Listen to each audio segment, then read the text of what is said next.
I'm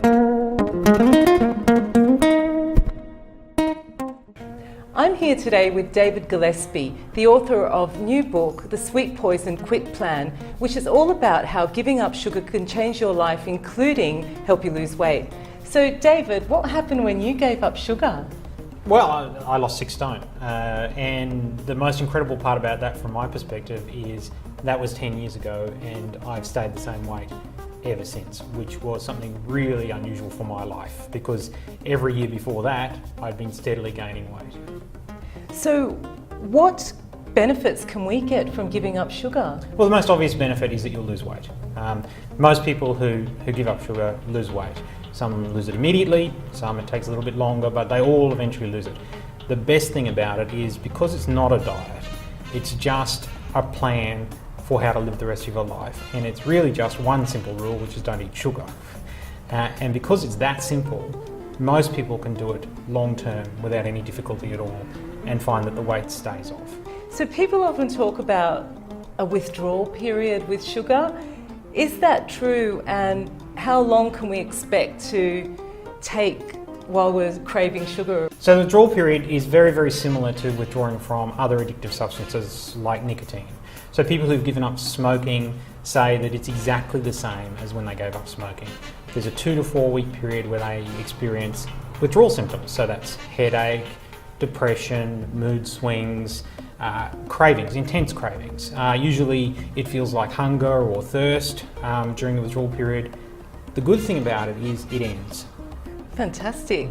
So show me some ways that we can get sugar out of our lives and get through this sort of 2 to 4 week period. Okay, so the first thing you've got to do is make sure you don't have any sugar in the house, because if it's there, you'll eat it. So you've got to take all the juices out of the fridge, you've got to take all the obvious sources of sugar out of the cupboard, you take away the breakfast cereals which are full of sugar, take away the snacks that are full of sugar. Once you're in a sugar-free environment, then you've got to deal with the cravings. And that's all about having a plan. So some of the examples that we've got here is often people say, well, I'm just going to go for a coffee. And what they mean is they're going to have a coffee and a muffin. Yes. Nobody just goes for coffee. If you know that that's what you do, then plan for it. Know, okay, I am going to want that muffin when I get there, no matter how good I feel I'm being, and have a plan for it. So say, I need to have something to eat when I have my coffee, so maybe order up some buttered toast or something like that. That doesn't have any sugar in it at all, or very, very little, and then you've got a plan. Similarly, when you're sitting down at night, plonked on the couch in front of the TV, you might think, I'll just have a bit of chocolate. Yeah, it's a reward for the end of the day.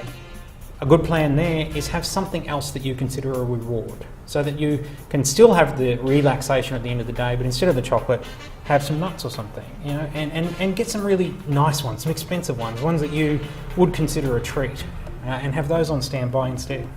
Good to stick them by the jug as well, so that when you're making yourself a cup of tea, instead of reaching for the biscuit tin, have some nuts there and just have a chew on those instead.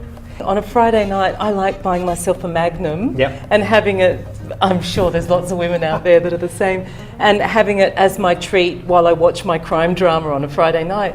So do you have any tips for how I can wean myself off that? So I had exactly the same issue with exactly the same ice cream. So Big ad for Magnum. And it wasn't just Friday night either. Right. It might have been some other nights as well. Just whenever you're relaxing in front of the television in the evening, you think, oh, I could really go. You know, especially the little mini ones. And Three of them. What I did was I really considered salted macadamia nuts to be a real treat, and they're kind of expensive, but I really like them. So instead of the Magnums, I would buy those and have them around. Still sit down, relax, have those nuts, and it was still a treat. It was still a relaxation. It was something I would still look forward to, and pretty soon you don't miss the Magnum. Thanks, David. That was really useful. So you can find out more about all this in David's book, The Sweet Poison Quit Plan.